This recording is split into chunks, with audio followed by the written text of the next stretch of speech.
presenter. Connor has been classically educated since 4th grade when he left public education.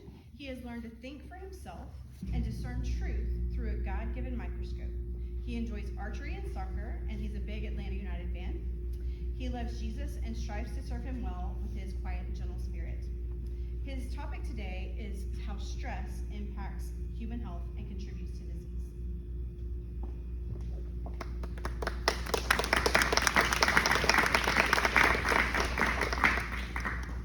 All right, let's do this. Worrying stress affects circulation in the heart, the glands, the whole nervous system, and profoundly affects heart action. Charles W. Mayo, MD. For many years, medical professionals such as Dr. Mayo have advised their patients to reduce stress. Why would doctors recommend stress reduction if there wasn't correlation between stress and its effects on the body? Dr. Hans Seal, endocrinologist who studied stress, performed an experiment on rats and subjected them to stressors including cold temperatures, excessive muscular exercise, and surgical injury, among others. Dr. Seal noted no matter what stressors were given, the same syndrome developed. The main features of the syndrome were a fall in body temperature and decrease in muscle tone, decrease in size of the thymus, spleen, lymph nodes, and liver, inflammation in the digestive tract, enlargement of adrenal glands, and other symptoms. The most notable of these symptoms is the decrease in the size of the thymus because the thymus produces T cells, which are crucial for immune response. These trials resulted in the development of the GAS, General Adaptation Syndrome model. It suggested that odd behavioral and psychological reactions to stress are caused by disrupting homeostasis, the body's natural balance. This process can grow in intensity in an unknown amount of time, and when confronted with a stressor, the hypothalamus gland is stimulated, creating nervous impulses, activating the sympathetic centers in the spinal cord. The sympathetic nervous system is triggered, and epinephrine and norepinephrine are produced, leading to more stress responses.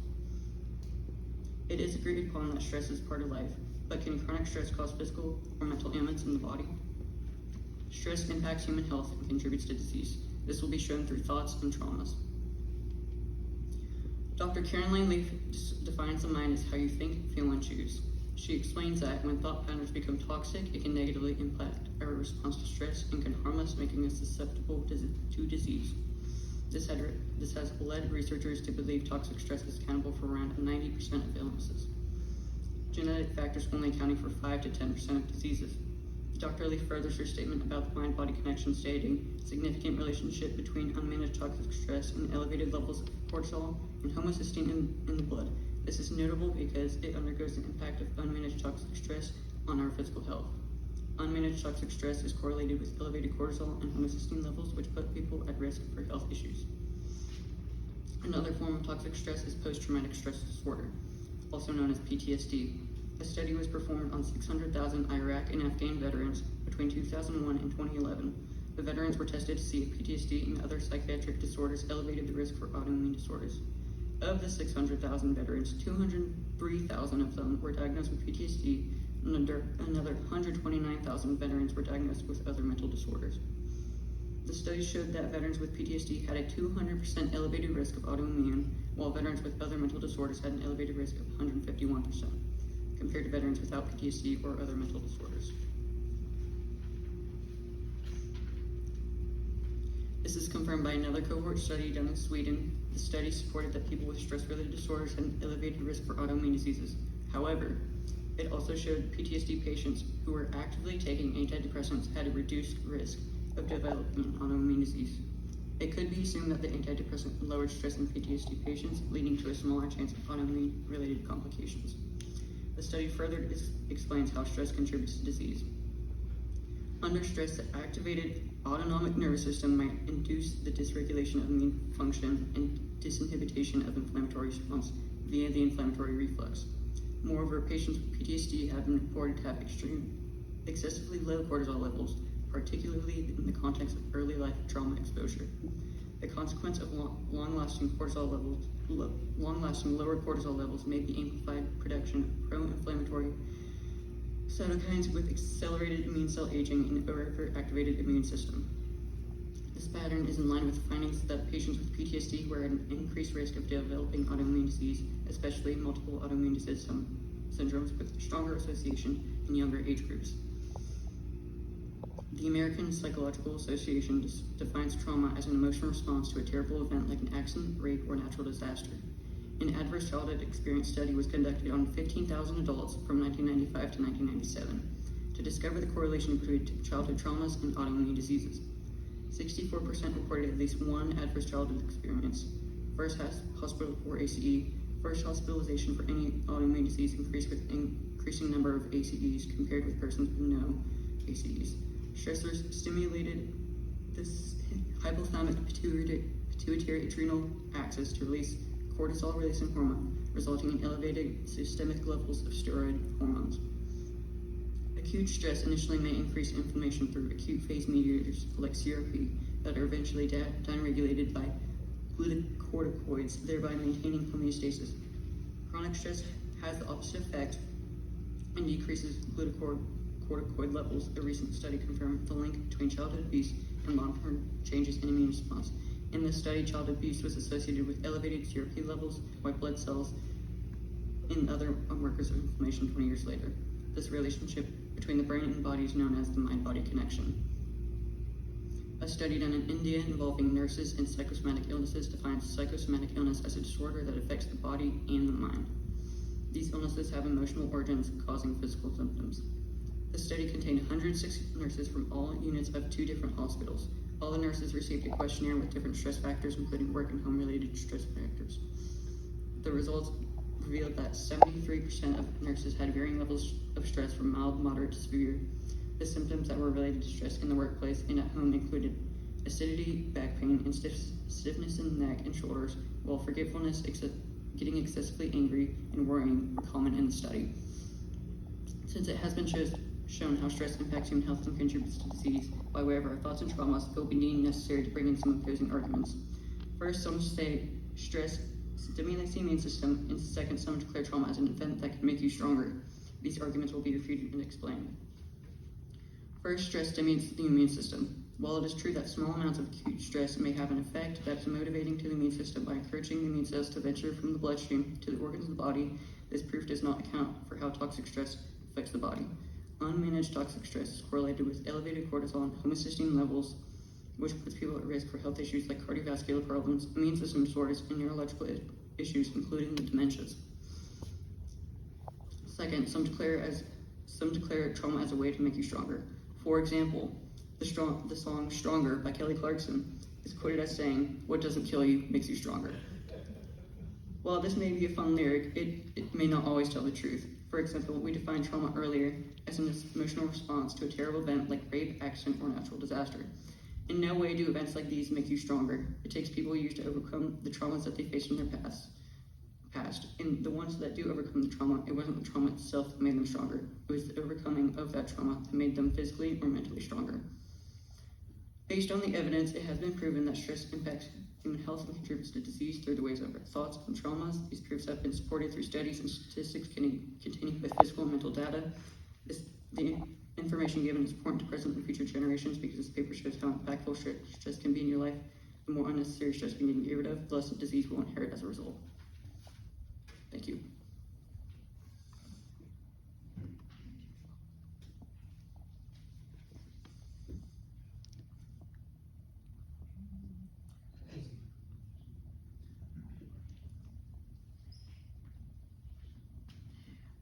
I will give you credit because you stopped short of stating, here's some ways that stress can be reduced. I think that's necessary. If you're going to tell us it's going to kill us, tell us how to get out of it, right? Yeah.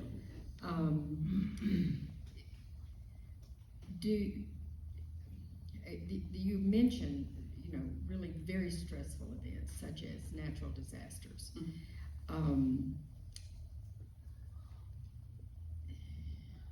Do you think that your age or your station in life has an effect on the way you respond to stress? Do you think that that is something that you learn to manage over years of your life, or are you speaking also to your own age group? Or are you speaking in general? I mean, just in general. In general. It probably could be harder for younger age groups just because our minds aren't fully developed and we don't stuff as well, but that's what I would say. That's what I would think would happen. I'm of a generation that I was born during World War II, so I've seen many life-altering events, and I hate to tell my age, but it appears when I talk with others in my generation that we've learned to put those things more in perspective, and that may be an age issue. Can you state what types of stress-causing events have occurred in your lifetime that are truly remarkable? Do you want to skip that question? Yeah, I don't know. I'm not sure. Let's skip that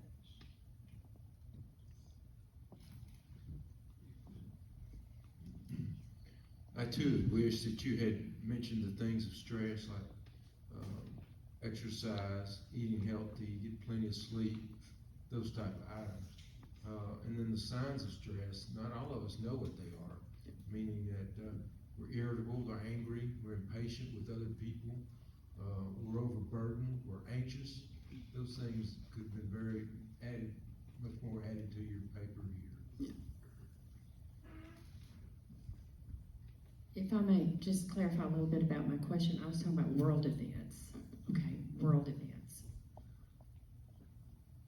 Can you remind me of the question one more time, maybe? What international or world events have you gone through that would help in your decision on how to handle that stress? I know we talked about COVID before and what it did, but there are other international events that have hit all of us, and just curious about if there are any that seem particularly difficult. I mean, from my generation, I wouldn't. Other than COVID, I don't really know.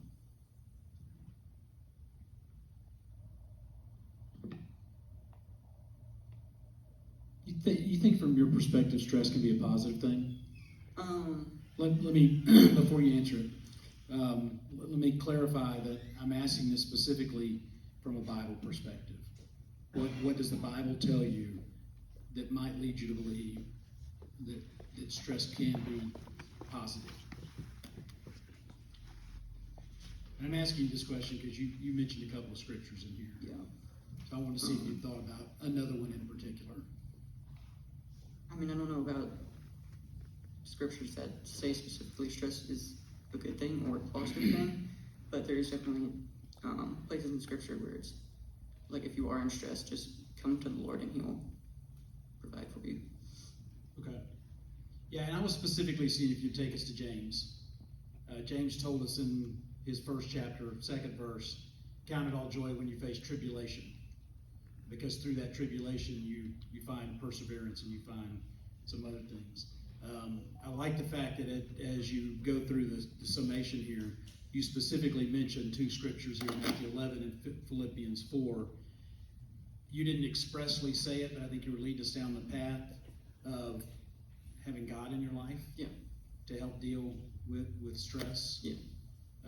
I thought it would have been really cool in that subject matter to talk about prayer. I think you implied it through the two scriptures, so kudos to you for that, without specifically using that word. I do have a source that was more spiritual, and I kind of struggled trying to find a way to incorporate that into sort of a scientific topic, but I wish I would have incorporated that source more. What did you want to say? What do you mean? From that source, what all did you want to say? I mean, it talks about how much disease can be spiritual. So in the book, he explains that 80% he explains that we can be separated in three ways: one from God, from ourselves, and from other people. And he has like different spiritual ways how we're divided from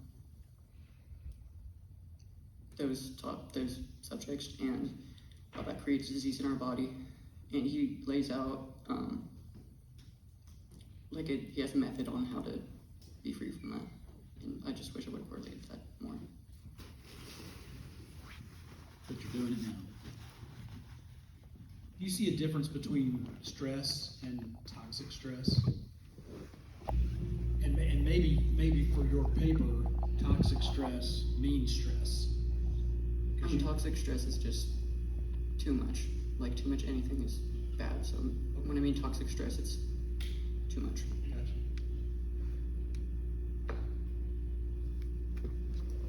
What is the one biggest takeaway you want your readers specifically to gain from your thesis? Generally that the mind is powerful and that we need to control our thoughts and our emotions.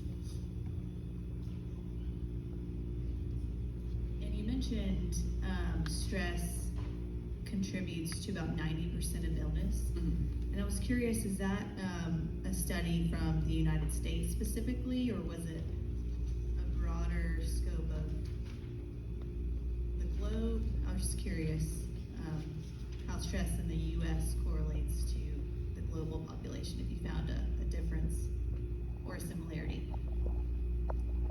I'm not sure. It was from psychiatrists from the U.S. I don't know if it was from the U.S. specifically or from the world, but that's just what she found.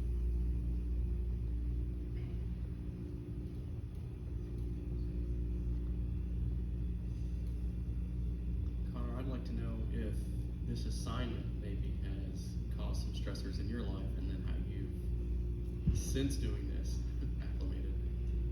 Yeah, it was stressful. But there are ways to reduce that stress. One of them was the neurocycle by Dr. Caroline Leaf. She said, gather your thoughts, gather your stressful thoughts, reflect on those thoughts, write down those thoughts so you're like placing it somewhere else so you don't need to think about it anymore. And then recheck and active research, which is reconceptualizing those thoughts. And then the 8 Artists to Freedom, which is from the source I was mentioning earlier on the more spiritual side. So recognize what the problem is, take responsibility for it, repent for it, renounce what you recognize, remove it, so get rid of the stress or the fear or whatever emotion, and then resist it when it tries to come back. Thank God for setting you free and help other people to be set free from that emotion or stress.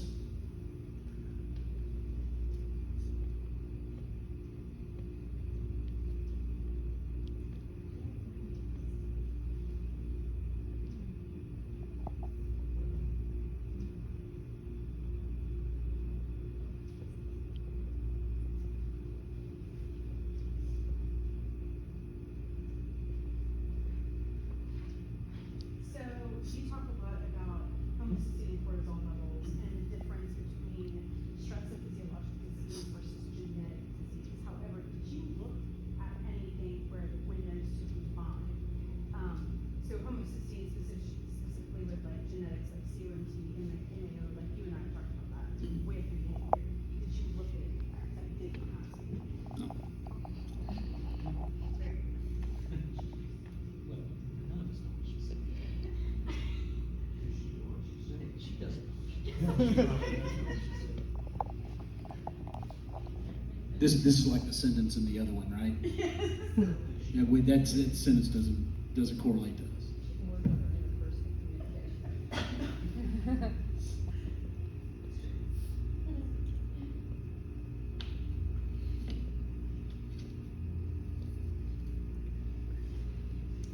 Connor, what specific stress-reducing practices have you started to implement in your own life after researching this topic? I mean, the only one I really saw and looked for were these two that I presented, and I've done both at different points and even combined some, but yeah, that's what I've used. Connor, I'd like to know what practitioners can do and gain from truly understanding this psychosomatic connection. that they can gain from it. I mean, possibly more treatments.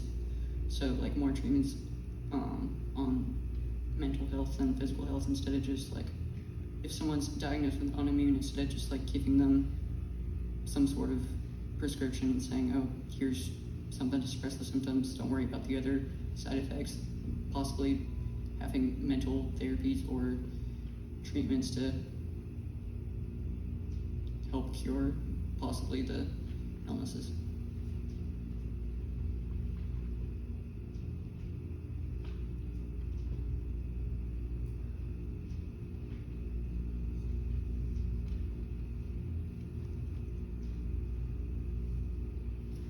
Did you look at statistics, and this is not something I have asked you, and it's a genuine question. Did you look at statistics on resiliency after a stressful event when someone learned to control emotions? In one of my sources it did talk about that, but I did not mention it in my thesis. So there would so the one on the neurocycle, she specifically has her whole book is like statistics basically on people who used her, who did not use her method, and who did not recognize their stress, people who recognized their stress but did not use her method, and people who recognized their stress and used her method.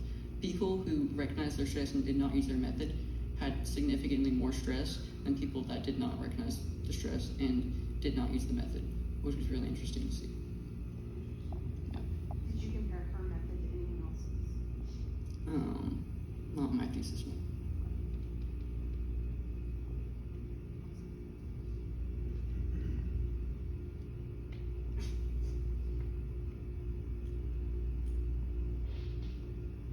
Connor, you mentioned stress causes a lot of autoimmune type of disease. Did you find in your research a more prevalent specific autoimmune disease that is more closely linked to stress than other autoimmune diseases? Or is it just autoimmune in general? Typically, heart disease, digestive, thyroid disease, that's typically what I found was stress related, among other emotions, but I believe those all had to do with stress.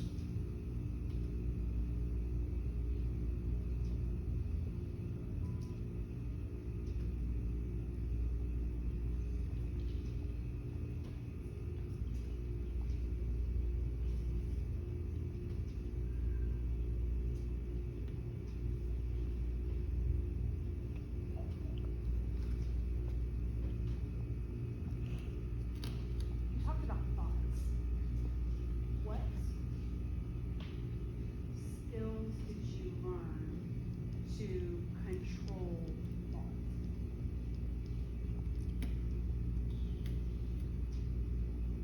I mean, I'm still learning how to control my thoughts, so No. yeah. But you've actually done quite a bit in that. Yeah. I guess just recognizing the thought and trying to fix it, I guess. I don't know if that's the right word, but I guess that's one skill that I've tried to learn. Or see the truth in the thought. Like, That's what I wanted to is talk this about. really, should I really be this stressed about this event? Probably not. So, How does one recognize the truth when they're in this state where they're not thinking? What did you learn? I guess seek the advice of other people, because if you're alone, then you can't really recognize it as well.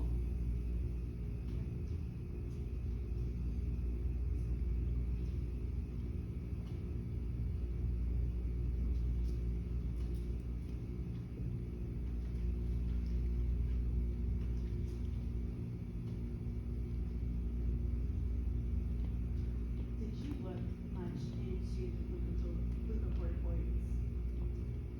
I know there's steroid hormones. That's like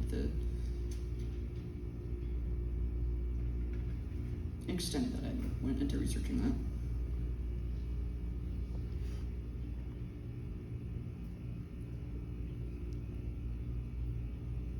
You have 4 minutes. Any questions? Yeah, I wanna ask you something, but I know you might have the desire to not speak to it, but I'm gonna ask it. Okay. You've been through some stuff. James chapter 1, verse 2, already referenced, says, when we go through that, we should count it all joy.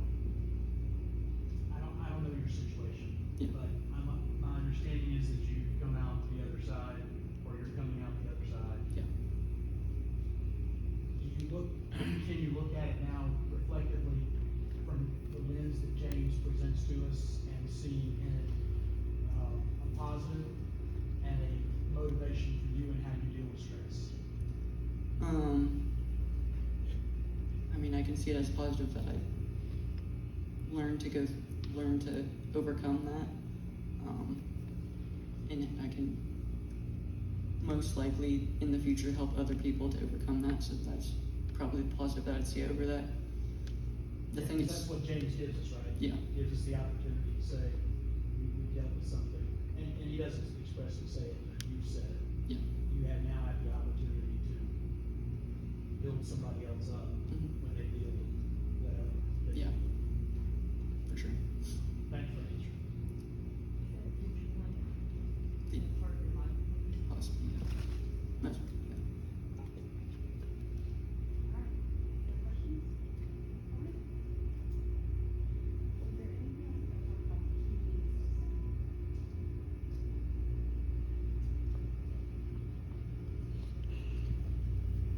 I think the reader needs to understand the correlation between the brain and the gut and the adrenal cortex around the kidney and like how those are released. Yeah. So I think presenting that maybe earlier and then explaining how that leads to the disease might help the reader kind of understand that. For next time. But I never gave you the source on that. Yeah. Sorry. Okay, anything else? Hmm. Anything else you want to say? No. Okay. Can you restate your thesis statement and your challenge? Yes. Stress impacts human health and contributes to disease. And then, hold on. Let me find my challenge real quick.